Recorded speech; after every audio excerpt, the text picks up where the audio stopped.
안녕하세요. 요새는 이게 안부 인사를 잘 요청해야 될 것 같아요. 아직은 뭐 그렇게 우리나라에서는 그렇게 크게 확산되지는 않고 있고, 또 아직 돌아가신 분도 아직은 없어서 그나마 다행인데, 앞으로가 좀 뭐 아무리 그걸 잘한다 하더라도 개개인이 자기 어떤 그 안전, 그걸 잘 지키는 게 이제 중요할 것 같습니다. 자, 오늘 보조국사의 간화결의론이죠. 간화결의론 두 번째 공부 날입니다. 혹시 첫 번째 날 못 오신 분들은 유튜브에 제가 운영하고 있는 생활참선 네트워크라는, 거기 이제 검색하시면요, 박희승이라고 검색하시면 되고, 생활참선 네트워크를 검색하시면 지난번에 공부한 간화결의론 1강, 2강이 이게 다 올라 있으니까요. 그걸 참고하시면 되겠습니다. 자, 오늘 공부 범위는 지난주에 하다가 그친 대목이 우리 교재 194쪽에 위에서 두 번째 문단, 세 번째 문단부터 하겠습니다. 그 아래까지 했습니다만, 세 번째 문단부터 하는 게 좋을 것 같습니다. 자, 제가 말씀드리는 가운데서 혹시 궁금한 게 더 있으시거나, 또 아니면 제 설명이 좀 마땅치 않다든가, 또 다른 의견이 있으시면, 더 좋은 의견이 있으면 기탄 없이 의견을 내주시면 같이 이렇게 탁마하는 입장에서 공부해 나가시면 좋을 것 같습니다. 자, 첫 번째 내용은, 이 간화결의론은 이제 앞서 말씀드린 대로 보조국사의 사상을 가장 잘 표하고 있는, 가장 잘 드러나 있는 만년 이제 유고입니다. 유고. 돌아가신 뒤 6년 뒤에 진각국사, 상수제자죠. 고려 해심 진각국사가 보조국사의 유품을 정리하다가 6년이 지나가지고 책 벽장에서 이 간화결의론을 발견을 했다는 거예요. 그래서 그것을 이제 책으로 간화결의론이라는 책으로 엮어냈습니다. 그래서 이 내용은 이제 간화니까 아무래도 화두 참선에 대한 내용이고요. 결의론이니까 화두 참구에 있어서 이제 결정적인 의심을 일으키는 논의를 할 수도 있고, 또 의심을 완전히 정리하는, 의문을 완전히 답하는 이제 그런 논의다, 이렇게 해도 상관이 없어요. 그래서 이 간화결의론의 구성은 전체적으로 크게 보면 한 3가지, 아니면 이제 소소하게 나누면 한 5가지 정도의 질문을 이렇게 합니다. 수행자가, 제자가 보조 스님에게 이렇게 화두 참고, 화두 공부하는데 화두를 왜 해야 되는지에 대해서 한 5가지 정도 질문을 하면은, 그 질문에 이렇게 답하는, 보조국사가 그 질문에 답하는 형식으로 되어 있어요. 그래서 첫 번째 질문은 이제 왼쪽에 있죠. 왼쪽에 어떤 이가 내게 물었다. 화엄교에서, 이제 화엄종이죠. 교학을 말합니다. 교학 중에 최고봉을 우리가 화엄교로, 화엄종이라고 그러죠. 화엄종에서 이미 법계에 걸림없는 연기를 밝혀, 이제 이걸 우리가 압축해서 말할 때는 법계 연기라고 해요. 법계 연기. 그래서 이 법계 연기는 지난번에 말씀드린 대로 이 우주 삼라만상을 불교에서는 법의 경계라고 표현합니다. 법의 경계라고 표현하는데, 이 우주 삼라만상을 통칭하는 걸 말합니다. 이 우주 삼라만상에 걸림이 없는 연기, 이 우주 삼라만상의 일체 만물이 연기로 존재한다는 거예요. 이게 이제 부처님이 깨달은 핵심이거든요. 이 우주 만물의 일체 만물이 연기로 존재한다. 그래서 이 연기는 이제 제가 따로 설명을 안 드리겠습니다. 이 연기로 존재하는데, 이 연기로 존재하는 진리의 세계, 법의 세계를 우리가 법계 연기라고 하는데, 화엄종은 이제 이 법계 연기를 이제 말하는 겁니다. 법계 연기를 말하는데, 이걸 다른 말로 우리가 진여라 그러기도 해요. 예. 참된 그러함. 이 우주 만물 모든 존재들이 참으로 그러한 연기 존재인 거죠. 그래서 그 연기 존재 안에는 나도 있고, 여러 이제 우리 선생님들도 있고, 보살님들도 계시고, 다 이제 교회 다니는 사람, 성당에 나가는 사람, 절에 안 나오는 사람, 절에 나오는 사람이 전부 법계 연기의 존재들이죠. 그래서 이 법계 연기를 밝혀 취하고 버릴 것이 없거늘 모든 존재가 연기로 존재하니까 거기에 집착하고 버리고 할 것이 없이 일체 만물이 평등한 거죠. 무엇 때문에 선에서는 10가지 병을 가리켜 화두를 보는가. 그러니까 화엄종에서 말하는 것은 일체 만물이 법계 연기로 여여하게 존재하고 여여하게 완성되어 있는데, 완전한데 무엇 때문에 화두를 해야 하느냐. 또 화두하는데 10가지 화두하는 장애가 있다고까지 하는데, 화두하는 것도 어려운데 화두하는데 10가지 장애까지 공부하면서 해야 하니 이 무슨 어려운 얘기냐, 이렇게 이제 질문을 하는 거예요. 보조스님에게. 왜 굳이 이렇게 해야 됩니까? 이렇게 질문하니까 이제 보조스님이 그게 답하는 내용인데요. 앞에 거는 제가 지난번에 말씀드리니까 생략하고요. 자, 194쪽으로 넘어와가지고요. 위에서 한 8번째 줄에 보면, 그러나 화두의 무자는 이제 화두 중에 무자 화두를 이제 대표적으로 들었어요. 무자 화두는 한 덩이 불과 같아. 가까이 가면 얼굴을 태우기 때문에 불법의 지혜가 붙을 곳이 없다. 그러니까 이걸 이제 화두를 뭐에 비유했냐면 불에다가 비유했는 거죠. 불. 근데 이 불이 이제 어떤 불이, 불타고 있는 불이니까 우리가 이제 화두가 불이니까 불이 좋다 해서 가까이 가면은 모든 걸 태워버리니까 내 얼굴도 태워버리죠. 그러니까 이와 같이 부처님 법의 지혜, 여기서 말하는 지혜라는 건 아르마리를 말하는 겁니다. 아르마리, 분별심이죠. 분별적인 사유. 이제 이게 굉장히 중요해요. 여기는 이제 그 아르마리 지혜를 말하는 건데요. 이 아르마리, 분별심이 붙을 곳이 없다. 이제 부처다, 중생이다, 깨달음이다, 미망이다, 번뇌다, 도리다, 이렇게 하는 그 분별심이 붙을 곳이 없다는 거죠. 왜? 화두라는 것은 불과 같은 것이기 때문에 일체를 다 불살라버리는 것이니까. 그래서 고우스님 법문 중에 예전에 제가 들은 기억에 의하면, 이제 서장에, 대스님 서장에 나오는 얘기인데요. 이제 파리가 이 세상에 못 가는 곳이 있어요, 없어요? 파리가. 파리한테 물어봐야 되지. 파리가 이 세상에 못 가는 곳이 없잖아요. 그죠? 저 한강 다리 밑에도 가고, 저 경복궁 궁궐 안에도 가고, 그죠? 심지어는 왕이 드시는 수라상에도 파리가 갈 수가 있어요. 그죠? 네. 그러니까 파리가 못 가는 곳이 없어요. 근데 딱 한 군데 못 가는 곳이 있어요. 어딜까요? 뜨거운데 불.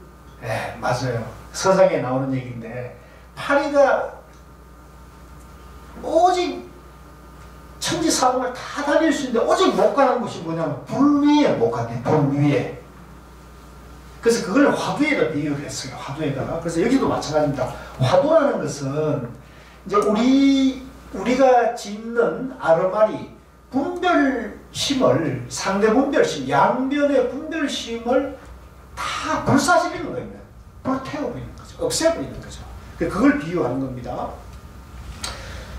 화두의 무자는 한 덩이 불과 같이 가까이 하면 명물을 태우기 때문에 불법의 지혜가 붙을 곳이 없다. 이제 화두라는 것은 분별심, 아르마리를 차단하고 깨고 부수는, 불태우는 그런 기능이 있다는 거죠. 그러므로 이 무자는 나쁜 지혜를 부수는 연장이다, 무기다는 거죠. 그래서 반복하는 건데, 강조하는 겁니다. 이 화두라는 거, 무자 화두라는 것은 나쁜 아르마리를 불태워버린다는 거죠. 네. 불태우는 무기다는 거죠. 한 것이다. 그러나 만일 부수고 부서지는 것이라도 취하고 버리면, 분간하여 가리는 견해가 있으면, 이제 여기서도 이제 불태운다 못 태운다 그런 거네요. 부술 수 있거나 안 부서진다거나 이렇게 또 분별이 있잖아요. 또 취하기도 하고 버리기도 하는, 이것도 분별이잖아요. 이런 견해까지 있으면 그것은 전혀 말의 자치를 인정하고 고집하여 제 마음을 흔드는 것이니, 이제 불태운다 불태우지 않는다는 것조차도 아르마리라는 거죠.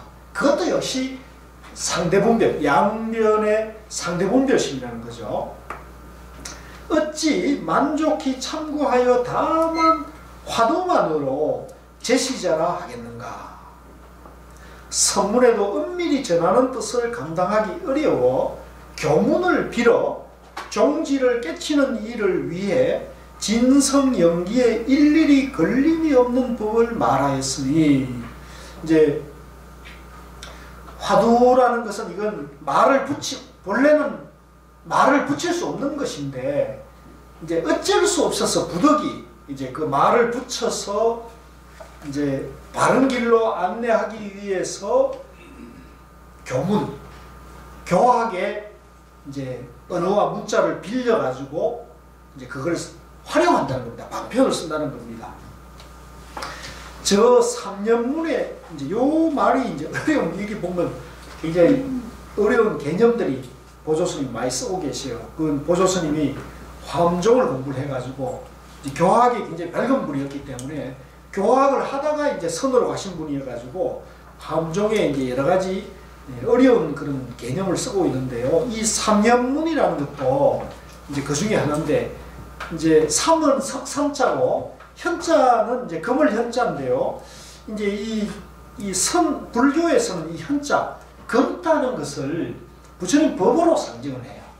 이제 검다는 뜻도 있지만 심오하다 이런 뜻도 있거든요. 그래서 세 가지 심오한 문, 이제 깨달음의 상징을 줘. 세 가지 진리의 문이죠.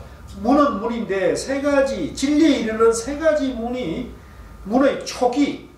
초기가 뭐냐면, 이제 금기 중에 상금기, 중금기, 하금기, 뭐 초금기, 중금기, 상금기 이런 식으로 나눌 수 있는데, 초금기는 이제 초자, 초심자, 초자.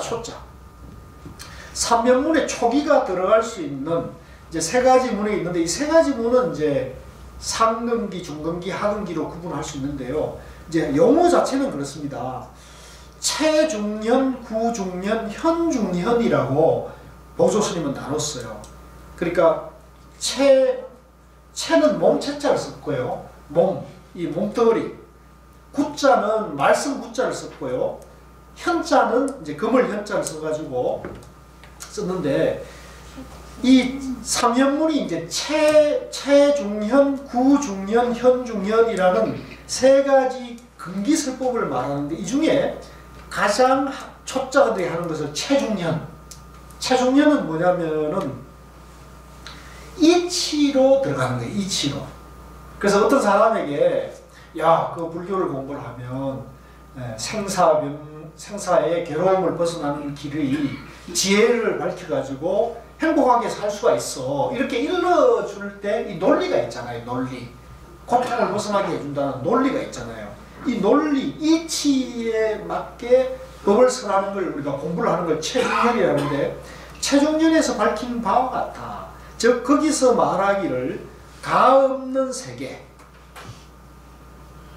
이제 분별이 떠난 이 일체 만물의 경계에 나와 남은 털 것만큼의 간격도 없고, 이제 깨달음의 세계, 분별심이 떠난 이 세계를 우리가 흔히 이 허공과 같이, 허공에다 비유를 많이 하거든요. 허공에서는 그죠? 네 땅이니 내 땅이니가 없잖아요. 허공에는 옳고 그름이 없고, 그죠? 온통 허공밖에 없듯이 허공 이 우주 법계 깨달음 세계에는 나니 너니 있다 없다 갑이다 을이다가 털 것만큼도 분별, 간격, 양변이 없는 세계라는 거죠.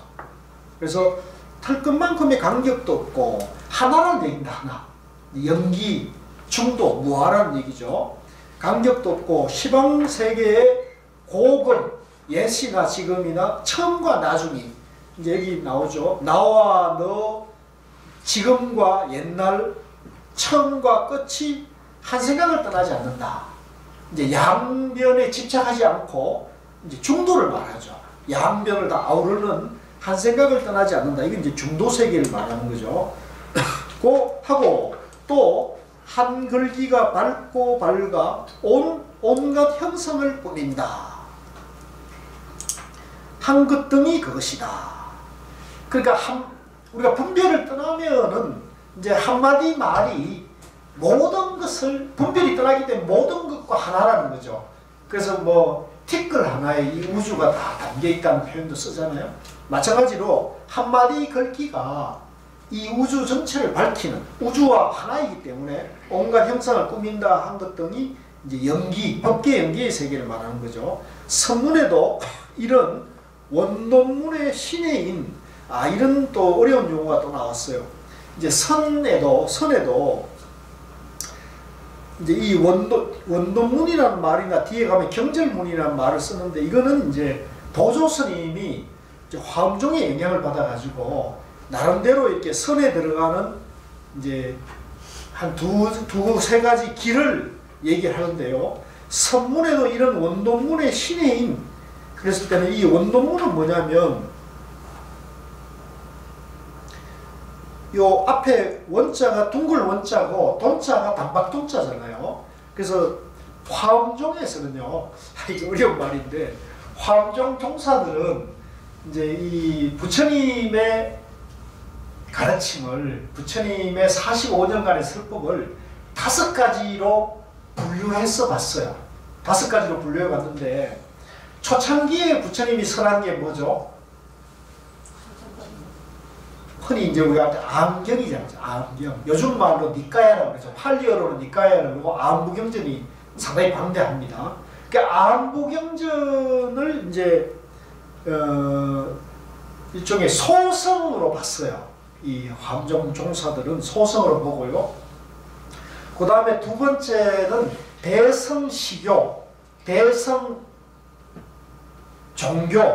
그 다음에 동교, 원교 이렇게 해가지고 5가지로 화엄종 종사들은 부처님의 가르침을 이제 5가지로 분류해가지고 최고가 뭐냐, 가장 낮은 것이 뭐냐면 암부경전으로 본 거예요. 소성으로 본 거죠. 가장 높은 경전이 뭐냐, 경지가 뭐냐, 화엄종이고, 그 화엄종의 이치를 밝힌 걸 원종이라고 했어요. 원종. 그래서 그 원종이고, 그 다음에 그 원종보다 약간 낮은 4번째 단계를 돈교라고 했어요. 돈교. 그래서 이 원교와 동교의 문은 최상승 문이라고 표현할 수 있는데, 이 원동문이라면 이제 이 원교와 동교, 최상승의 문에 신해인, 신해라는 것은 이제 믿음과 이치인 여실한 은교가 항하의 모래수만큼 많지만은 그것은 삭구라 하는 것은 이제 선문에서 봤을 때는 화엄종에서 이렇게 최고의 경지인 원교와 동교의 원동문, 원교와 동교의 깨달음으로 들어가는 그 문조차도 선종의 입장에 봤을 때는 삭구, 아르마리, 분별 세계에 지나지 않는다는 거죠. 그래서 그것을 사쿠라 하는 것은 사람들로 하여금 지혜, 아르마리의 장애를 내게 하기 때문이다. 즉 이제 아무리 높은 수준의 원교, 덤교의 화엄종 교화 교문의 가르침을 아무리 장화하고 화려하게 그것을 설하더라도 그것은 어디까지나 아르마리로 이치로 깨달음으로 가는 거니까 그것은 삭구, 즉 단박깨치는 아르마리를 탁 끊어가지고 본래 그 자리를 바로 드러내는 그런 가르침은 아니다는 거죠. 그건 어디까지나 아르마리의 장애를 결코 벗어날 수가 없다라고 본다는 거죠. 그리고 초심의 학자들이, 자 여기서 이제 또 다른 얘기를 합니다. 초심의 학자들이 경절문에서의 활구를 청구할 수 없으므로, 자 여기서 이제 초심의 학자들이라는 것은 이제 초학자들 내지는 초심자들입니다. 이제 선에 막 입문한 초심자들이 경절문에서, 여기 이제 경절문이 앞에 나온 원돈문과는 다른 길을 얘기하는 거예요. 원돈 신의 문이라는 것은 일종의 화엄종이라든가 이런 교학의 이제 언어와 문자를 통해서 깨달아 가는 얘기라면, 경절문은 화두를 통해서 바로 질러가는 길을 얘기하거든요. 바로 질러가는 본래 성불 자리로 바로 들어가는 문을 얘기하기 때문에 그걸 경절, 지름길의 문이라는 거죠. 지름길의 문. 그래서 이 경절문에서의 활구, 이제 앞에서 화엄종의 원돈문은 삭구, 이제 분별, 사량 분별이 들어있는 말을 공부하는 거라면, 경절문의 활구는 화두의 공부의 세계이기 때문에 깨달음을 하는 세계라는 거죠. 활구를 청구할 수 없으므로 초심자들은 활구를 바로 청구하기가 어렵죠. 그 본체 그대로의 원만한 해설로 가르쳐 이제 초심자들은 화두로 바로 깨쳐 들어가기가 어려우니까 이제 화엄종에서 말하는 원종과 돈교의 가르침을 방편으로 가져와 가지고 그 이치로 그걸 드러내준다는 거죠. 믿고 알아 물러나지 않게 하려는 것이다. 이제 이치로 경절문의 화두 세계로 안내하지만은 그걸 바로 정득하기 어려우니까 이제 화엄종의 원돈 신해문, 화엄종의 여러 교학들을 갖고 와서 이치로 그것을 확실히 이해하고 믿음을 일으켜서 다시는 물러나지 않게 기반을 다진다는 거죠. 이제 그렇게 보면 우리도 지금 뭐 하고 있습니까? 요거 지금 하고 있는 거잖아요. 요거. 그죠? 우리도 가나결이랑 공부하면서, 그죠? 화두의 경절문으로 바로 들어가면 사실은 여기서도 그런 분도 계실 겁니다만은, 이거 사실은 교학도 필요 없는 분도 계시거든요. 이거 필요 없다고 하시는 분도 계시는데, 이제 그러나 아직 내가 본래 부처고 화두가 단박에 그 자리를 깨치게 하는 길이라는 믿음이 확고하지 않는 사람에게는 자세하게 왜 화두가 빠르고 내가 왜 본래 부처인가를 갖다가 자세하게 일러줘서 믿음이 확고해지고, 예, 공부할 발심이 일어나게 이제 해야 한다는 거죠. 그러므로 그가 상근의 사람으로서 은밀히 전하는 뜻을 감당하여 이제 그 초참자가 이제 믿음과 이해와 이치를 알고 믿음이 깊어져 가지고 상근기로 이렇게 향상이 된다는 거죠. 상근의 사람으로서 은밀히 전하는 뜻을 감당하여, 이제 이걸 은밀히 전한다는 말을 이제 많이 쓰는데요. 이 은밀히 전한다는 건 뭐냐면 말로서나 이 문자로서는 도저히 이걸 전해줄 수가 없기 때문에, 네. 말로서나 문자로서는 도저히 이걸 전해줄 수 없기 때문에 부득이 이걸 은밀히 전한다. 이심전심으로 전한다는 거죠. 은밀히 전하는 뜻을 감당하여 과구를 벗어날 수 있는 이라면, 요거 그 주단은 과구라고 있죠. 과구. 절구통같이 생긴 새의 집.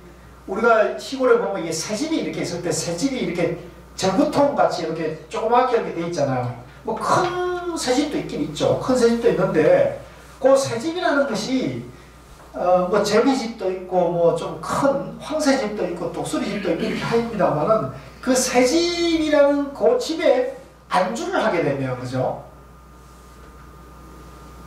그 안주를 하게 되면 이제 우리도 마찬가지입니다. 우리가 이제 이 공부를 하다가 불교의 방대한 공부를 하다가 내가 뭘 좀 알았다. 내가 부처법의 이치를 깨달음 세계의 진리를 내가 예를 들면 중도나 염기 무아에 대해서 내가 좀 알았다. 그래가지고 알았다는 그 자리에 우리가 안주하게 되면 확철대오로 갈 수 있을까요? 없을까요? 그렇죠. 그러니까 내가 알았다는 그 자리도 여전히 양변에 안다 모른다는 분별 세계에 지나지 않잖아요. 그죠? 그러니까 그 알았다는 그 자리에 안주하면은 공부가 나아갈 수 없고 거기에 이제 갇혀 있는데 그 갇혀 있는 걸 비유할 때 새집 같은 그 자리에 그걸 깨야 되는데 그걸 벗어나야 되는데 과부를 벗어날 수 있는 이라면 그 새집 같은 그 자리를 벗어날 수 있는 상급이라면 경절문의 재미없는 말을 조금만 듣더라도 아르마이의 병에 걸리지 않고 곧 떨어지는 곳을 알 것이니 이제 떨어지는 곳은 이제 낙처라는 겁니다. 따라서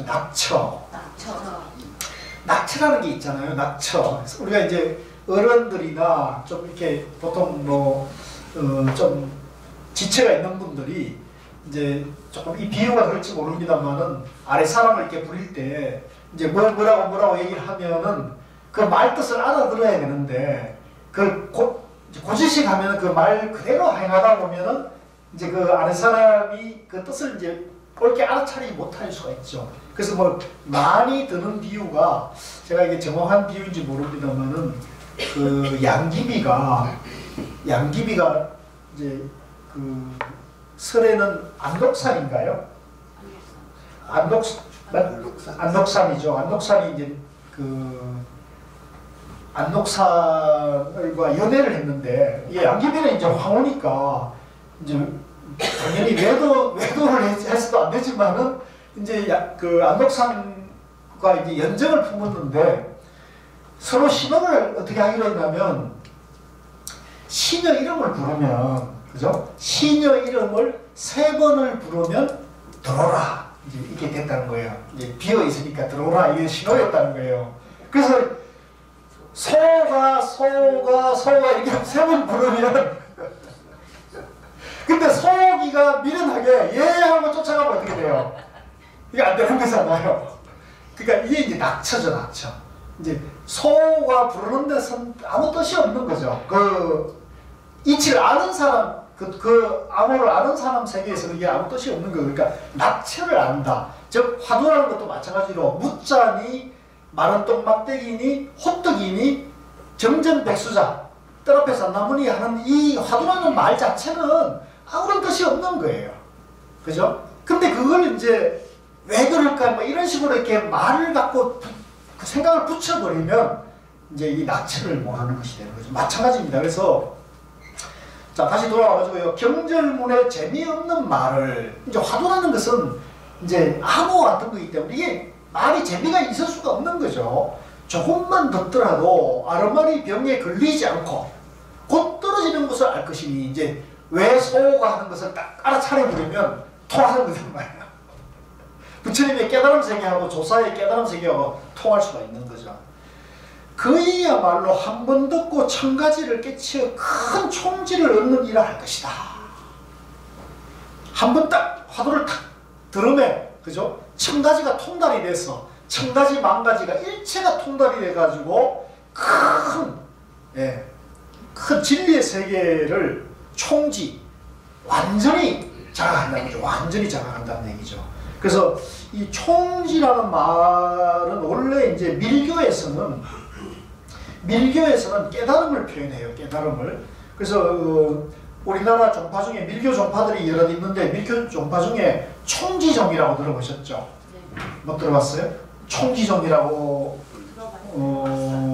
아마 한 10대 종단 안에 들어갈 거예요. 근데 여기는 제가 종단인데 이제 밀교 계통이죠. 밀교 온마니 만명 같은 이런 이제 주력 계통을 해가지고 이제 깨치임으로 가는 건데 그 주력할 때 그 총지종의 총지라는 것은 주문이기도 하고 이제 진언이기도 하고 부처님의 깨달음 세계를 드러내는 그 자리를 표현하는 거예요. 그래서 제가 이제 재밌었던 것은 저 문경에 가면 그 대성사라는 아주 고찰이 있잖아요. 대성사. 문경에 가면 대성사라는 그 사월산 유명한 대성사가 있는데 대성사에 가면 그 월산 큰 스님이 이제 그때 건세 거기서 이제 주석하셨거든요. 그래서 그 월산 큰 스님이 지어놓은 조실체가 있는데 그 조실체 이름이 총지전이에요. 총지전. 그 정각이 편액이 그렇게 아마 그냥 제 기억에 그런 것 같은데 총지전. 총지전인가 총지당인가 기억이 가물가물한데 하여간 총지당 같아. 총지당. 그래서 그 총지라는 말이 기억나는데 요걸 이제 저는 어떻게 보느냐면 이건 중도를 말해요. 중도. 총지가 뭐냐? 중도를 말해요. 중도를 왜 중도를 총지를 하느냐? 일체 만물을 활동시키는 자리이기 때문이죠. 깨달은 그 자리를 말합니다.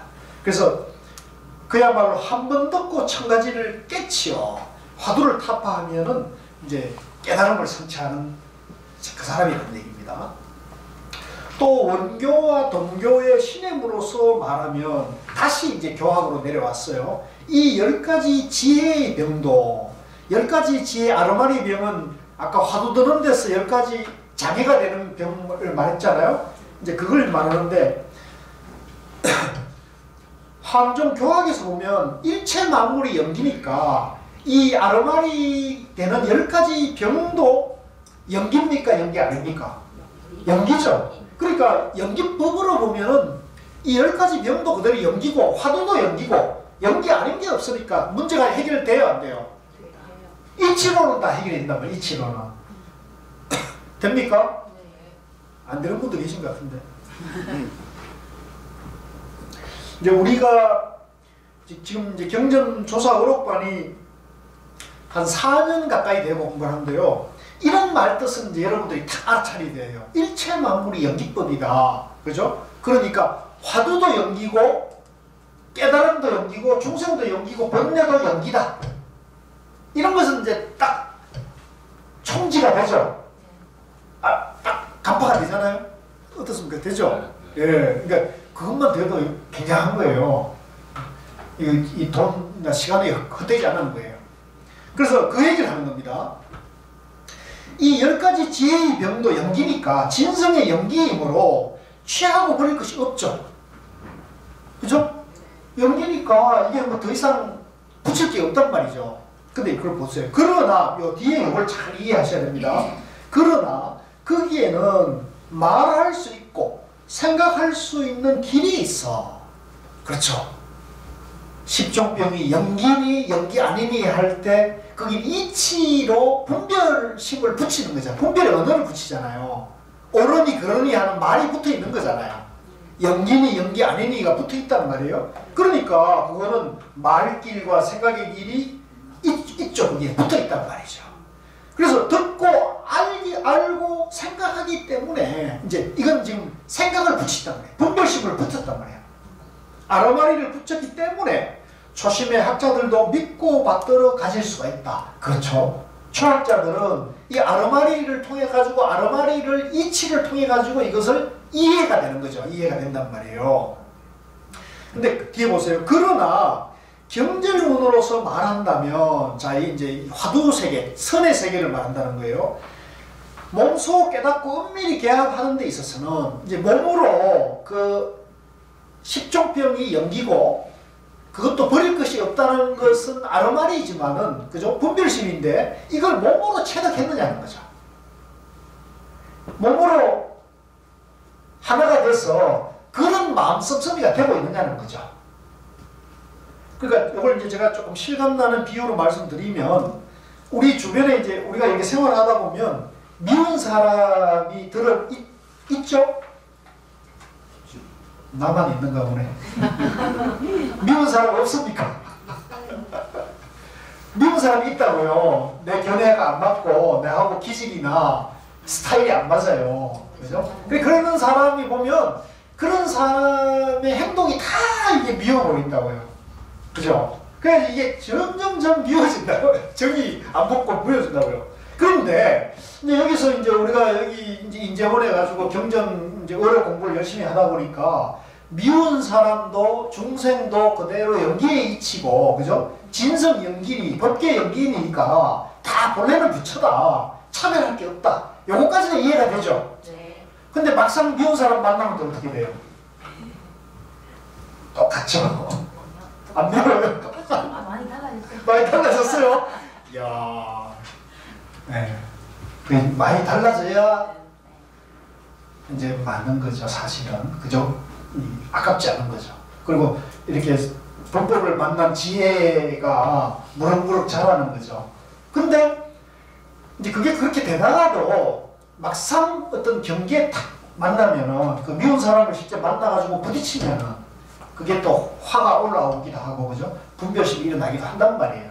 그래서 그걸로는 안 돼요. 이치로 아무리 내가 그걸 저 사람도 연기고 뭐하다, 본래는 부처다, 이렇게 아무리 노래를 불러도 그것이 내가 아르마리 생각으로 끝나가지고는 절대 행동이 안 나타나요. 그래서 행동으로 내가 딱 그것이 드러나려면 어떻게 되느냐, 화두를 타파해가지고 그 분별심을 내 마음속에서 완전히 작사를 해야 돼요. 완전히 정화를 해버린다는 거죠. 분별심을 완전히 정화해버리면 이제 그런 사람을 만나거나 안 만나거나 미워하고 좋아하는 사람이 없이 모든 사람을 있는 그대로 평등하게 대하는 내 내면의 능력이 완성이 된다는 거예요. 그죠? 그래서 지금 그 얘기를 하는 거예요.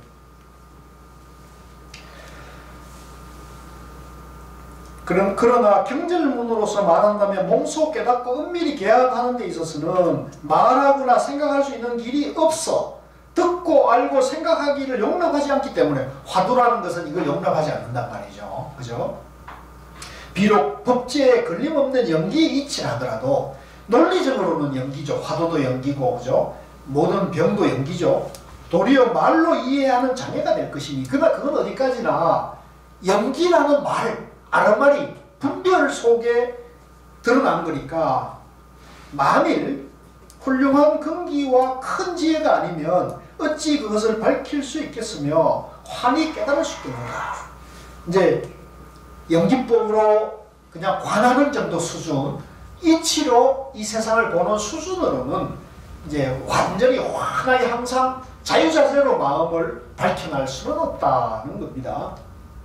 그러므로 어설피 공부하는 사람들이 의심하거나 비방하는 것도 당연한 이치일 것이다.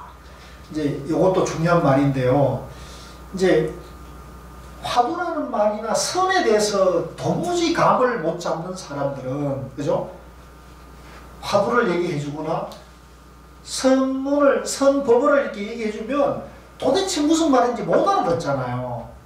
그건 왜 그러냐면 그 사람의 공부는 뭐냐면 계속 이치로, 논리로 이 모든 문제를 접근하고 있거든요.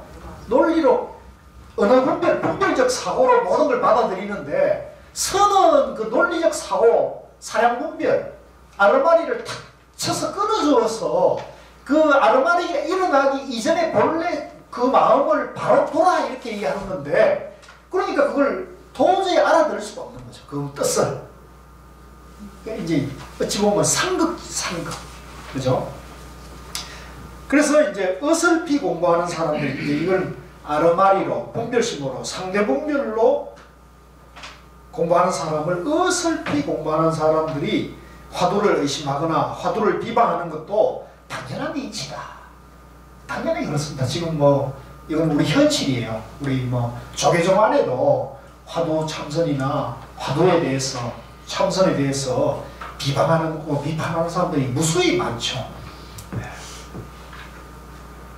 그렇게 말하는 건 어찌 보면 당연한 이치인 거죠. 알 수가 없는 거죠. 그러니까 그런 사람들에 대해서 비난하거나 같이 맞짱을 뜨면 돼요, 안 돼요? 그럼 똑같은 사람이에요. 그래서 그럼 어떻게 해야 되느냐? 아, 그 사람이 좀 말길이 통할 것 같으면, 아, 이분은 그래도 선에 관심이 있는 사람이 같으면은 이제 선에 대해서 얘기를 좀 해주는 게 좋죠. 근데 아예 이 선에 대해서, 그죠? 원망 섞인 마음을 가지고 있으면 그럴 경우는 대화를 안 하고 이제 다르게 이렇게 관계를 푸는 게 더 좋아요. 또 선종의 말을 배우는 사람들은 이제 선종의 말이라는 것은 이제 분별을 떠나는 말이죠. 그렇다고 해가지고 하도 참선하는 사람들이 말을 안 하는 건 아니잖아요. 깨달은 조사들이 말을 안 하는 건 아니잖아요. 그죠? 그러니까 여기서 선종의 말이라는 걸 지금 말로 표현한 거예요. 선종의 말을 배우는 사람들은 이 화두에 두 가지 뜻이 있다고 말한다.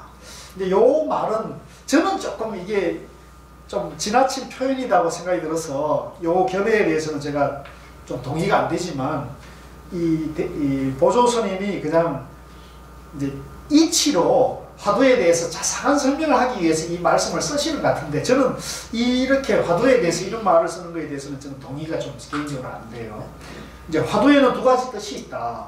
이제 화두에다가 이게 무슨 뜻을 붙이거나 화두를 설명하는 것 자체는 이거는 선종에서는 화두선에서는 이 금기사항이거든요.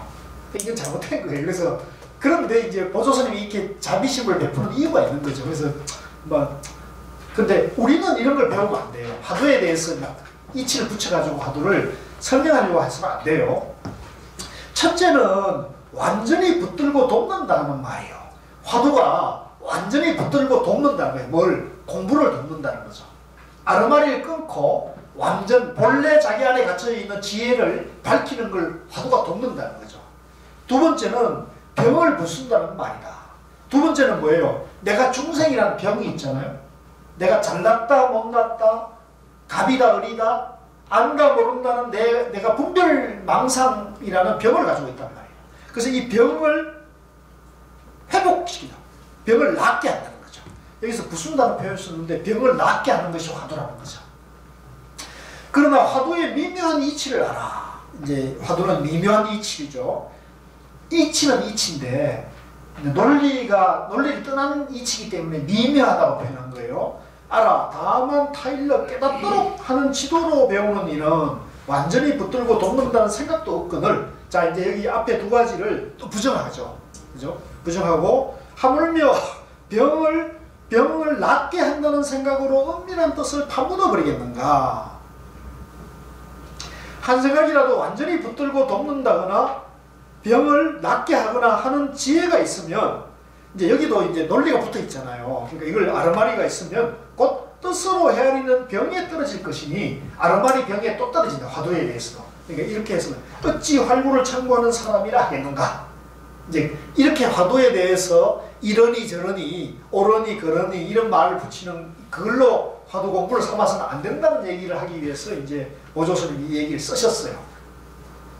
자, 두 번째 질문으로 들어가죠. 여기까지가 이제 첫 번째 질문인데요. 첫 번째 질문에 답한데 첫 번째 질문이 상당히 장막하고 길고 논리적으로 굉장히 방대한 얘기를 하기 때문에 좀 어려워요. 그래서 다시 제가 한번 될지 모르겠지만 제가 다시 이해한 걸로 간단하게 정리하면 이제 화엄교학을 공부를 해보니까 이 일체 만물이 법계 연기인데, 그죠? 법계 연기이기 때문에 법계 연기를 알고 보니까 취하고 버릴 게 없는 세계인데 왜 굳이 어려운 화두를 하고 화두하는데 10가지 장애가 있다고 하는데 그 10가지 장애까지 알으면서 화두를 왜 굳이 해야 됩니까? 이렇게 물은 거죠. 그러니까 이제 이 보조스님이 답하기를 이 화엄종에서 아무리 높은 경지의 공부를 하더라도, 그죠? 원돈 신해문, 그죠? 화엄종 교학을 아무리 높은 교학을 공부를 하더라도 그 교학을 통해서 체험한 세계는, 이해한 세계는 아직도 나다 너다 옳다 그러다 부처다 중생이다 깨달음이다 미망이다 있는 분별의 세계라는 거죠. 양변의 세계라는 거죠. 이치의 세계다. 그래서 그 이치, 양변의 분별적 사고로 이해해가지고는 자기 것이 될 수가 없다. 그것은 자유자재할 수가 없다는 거죠. 확철대오 해가지고 언제 어디서나 마음이 지혜와 자비심을 항상 낮추는 그런 경지가 될 수가 없다. 그래서 항상 지혜와 자비심이 낮추는 경지가 되려면 어떻게 해야 되냐? 내가 알았다는 그 세계, 내가 이해했다는 그걸 부수고 거기에 안주하지 말고 거기에 머물지 말고 그것을 내려놓을 때, 그죠? 그 아르마리를 내려놓아야 되는데 그 내려놓는데 가장 좋은 게 뭐냐? 화두라는 방법이라는 거죠. 그래서 화두라는 그 한마디 말이 일체의 분별 사고를 차단하고 끊었어. 그것을 완전히 해체시켜서 이제 내가 중생이고 내가 못났다는 생각을 화두로 다 다스리고 치유하면은 마침내 내가 본래 부처구나 하는 것을 깨닫게 된다는 거죠. 그 얘기를 이제 이렇게 어려운 말로 하신 것 같아요. 예. 제 수준에서는 그렇게밖에 표현을 못하겠네요. 자, 그래서 네, 두 번째로 넘어가겠습니다. 두 번째 질문이, 그는 또 물었다. 이제 아까 앞에 이제 질문을 하신 분이 왜 화두를 해야 됩니까? 하는 분이 또 물었다는 거죠. 요거는 짧으니까 하시죠. 요거 같이 한번 읽죠. 이미 법성이 원만하고 융통하여 연기가 걸림이 없다 한다면 아무리 덥고 안들 무슨 장애가 있겠습니까? 그렇죠. 이 질문은 다 이해하시겠죠? 이제 나와 이 세상이 우주 만물이 전부 연기로 되어 있으니까 다 원만하고 보편되어 있으니까 무엇이 장애될 것이 없단 말이에요. 걸림이 없단 말이죠. 그죠? 그러니까 이 걸림이 없고 장애가 없는데 아무리 덥고 안들 그게 무슨 장애가 되겠습니까? 뭐 걸릴 게 없지 않습니까? 이렇게 이제 질문하고죠. 사실은 이 교학을 하더라도 이 정도까지 공부한 것도 상당한 수준이고 상당한 공부가 된 분이에요. 여기 우리 경전반에 오신 분들 다 이 정도는 되시죠? 모르죠. 왜 웃으십니까? 나는 되는 걸로 이해하고 있는데. 조금 부족합니다. 조금 부족하시네요. 그러니까 지금 이거는 뭐냐면 내가 부족하다, 모른다, 안다 이것도 전부 연기이기 때문에 그런 생각조차도 머물 것이 없다고 하는 것을 깨달았다는 거죠. 그죠? 그러니까 이제 그게 법계 연기의 세계고 내 이대로가 완전하다는 거예요. 내 이대로가. 근데 이제 시시때때로 내가 짜증이 나고 화가 나고 그죠? 욕심이 나고 그죠? 또 이번에 뭐 코로나 바이러스 이렇게 나오면은 갑자기 또 이렇게 두려운 마음이 생기고 이러잖아요. 이게 문제인 거죠. 그래서 사실은 이 논리대로 말하면 코로나 바이러스도 뭐예요? 연기고, 그죠? 죽음도 연기고, 생도 연기고, 그죠? 좋은 것도 연기고. 그러니까 이게 전부 연기로 봐버리면 코로나 바이러스를 두려워할 필요가 사실은 두려운 것은 아니죠. 우리 안에도 여러 가지 나쁜 바이러스들이 이미 안에 있잖아요. 근데 이게 면역력이 있는 바이러스냐 아니냐 그 차이가 있는 거죠. 그죠? 그래서 이렇게 알았다 해가지고 이 사람이 코로나 바이러스 있는 데 가서 자기가 아무 방지도 안 하고 가서 거기서 하면 어떻게 됩니까? 그 어리석은 사람이 되는 거죠. 그러니까 이제 일체가 연기다 해가지고 그렇게 할 것은 지혜가 아닌 거죠. 그건 깨달음이 아닌 거죠. 그냥 이치를 알았다 정도밖에 안 되는 거예요. 뭐 그런 이치를 알았다 사람이 그렇게 행하지도 못해요. 그런 것도 아닐 거고. 그래서 이제 이 말 자체도 굉장히 저는 좋은 그 질문이고 우리 공부에 굉장히 도움이 되는 얘기인데 다시 정리하면 이미 법의 성품이 원만하고 융통하여 연기가 걸림이 없다면 아무리 듣고 안들 무슨 장애가 되겠습니까? 다 공부 아닙니까? 다 도 아닙니까? 이렇게 이제 묻는 거죠. 그러니까 이제 보조 스님이 다시 답합니다. 한번 같이 읽읍시다.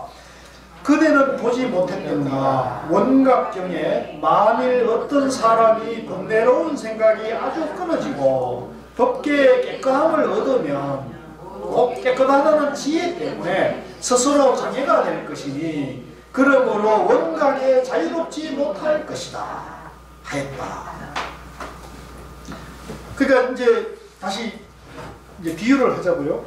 코로나 바이러스도 연기다. 아직 그 무서운 게 뭐 있나? 이렇게 해가지고 이제 내가 알았다 해가지고 코로나 바이러스로 의심되는 사람을 만났는데도 마스크도 안 하고 내가 손도 잡고 밥도 열심히 잘 먹고 이러면 어떻게 돼요? 어떻게 됩니까? 전염돼요. 전염되죠. 결국은 전염되잖아요. 그죠? 그러니까 그게 코로나 바이러스도 연기라는 것만으로는 깨달았다 할 수 없다는 거죠. 그죠? 그러니까 여기 만일 어떤 사람이 번뇌로운 생각이 알고 꺼져죠. 그러니까 코로나 바이러스를 분별로 대하지 않아요. 그죠? 아, 코로나 바이러스도 연기다 이렇게 봐가지고 법계에 깨끗함을 얻었다. 코로나 바이러스도 깨끗하다. 적어도 부처다. 그래서 그 깨끗하다는 그 아르마리 때문에 코로나 바이러스에 감염돼가지고 죽어버려요. 그렇습니까? 안 그렇습니까? 전염됩니까? 안 됩니까? 전염되죠. 그러면 나도 내가 코로나 바이러스 연기니까 내가 전염되는 거 당연하다 이렇게 자기가 그걸 받아들이고 그 고통, 죽음의 고통, 두려움을 그걸 그대로 여유하게 받아들일 수 있을까요? 그런데 받아들이면 도인이죠. 그죠? 받아들일 수 있다면. 근데 그러지는 못할 거예요. 그러니까 이제 그게 뭐예요? 깨끗하다, 깨달았다. 그죠? 알았다는 것에 집착하고 있는 거죠. 집착. 아시겠습니까? 코로나 바이러스가 연기다 그래가지고 두려움도 없어. 그러니까 바이러스에 대한 무서운 문제를 바이러스 자체는 연기지만 그것이 독일 경우에는 독은 우리가 피해야 되잖아요. 먹지 않아야 되잖아요. 근데 그걸 독도 연기다 해가지고 내가 장렬히 독을 먹어버리면 어떻게 돼요? 생명이 끝나는 거잖아요. 그러니까 그 자체는 연기지만은 그죠? 내가 좀 좋은 법에 대한 지혜를 가지고 있으면 더 행복하게 살고 남들을 더 고통에 빠진 사람들을 더 행복하게 알려줘야 되는데 그런 소임을 다하지 않고 어리석은 희생을 해서는 안 되는 거죠. 그러니까 지금 그 얘기와 저는 비슷한 비유가 될 것 같은데요. 깨끗한 아로마리 때문에 스스로 장애가 될 것이니 그러므로 원만한 깨달음에 자유롭지 못할 것이다. 자유자재하지 못하는 거죠. 코로나 바이러스가 연기이지만은 코로나 바이러스는 독이기 때문에 저것을 적절하게 대처하지 않으면 그죠? 희생이 따른다 라는 것을 아는 것이 지혜고 그러면 그걸 적재적소에 잘 그걸 대처를 해야 되는 거죠. 그게 이제 원각에 자유롭지 못할 것이다 하였다. 법계에 깨끗함을 얻어도 지혜가 장애가 되면은 이제 내가 깨끗하다 깨달았다고 내가 깨달음을 얻었다 내가 이해를 얻었다고 하는 그것 자체가 장애가 돼가지고 하물며 요즘 학자들은 정식은 이제 아르마리를 말합니다. 따라서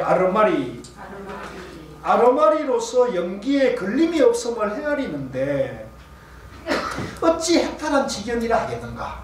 코로나 바이러스가 연기라고 하는 것도 아르마리라는 거예요. 아르마리이기 때문에 아르마리라는 것은 아르마리에 집착하면은 아르마리에 걸려 있는 거죠.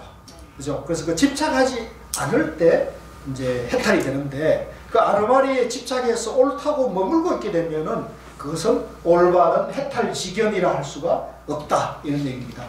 자, 좀 쉬었다가 세 번째부터 가겠습니다. 좀 쉬었다.